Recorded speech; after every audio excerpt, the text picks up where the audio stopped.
Procreate tips part 4. Today I'm going to show you how you turn your drawing into a Procreate brush. Make sure to copy the canvas and go to your brushes. On the left settings you can make another brush set and click on the plus to make a new brush. Go to shape, import and paste.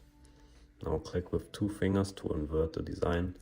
Click on done and make sure that you go to stroke path and set the spacing to the maximum amount.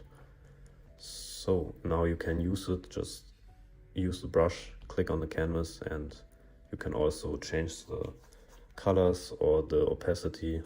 And now you just have to click on the brush set and you can draw several flowers and use everything just in your brush set. Yes, I hope you liked it. I hope you liked the video, and make sure to follow to see more tips and tricks. Yes, thank you for watching.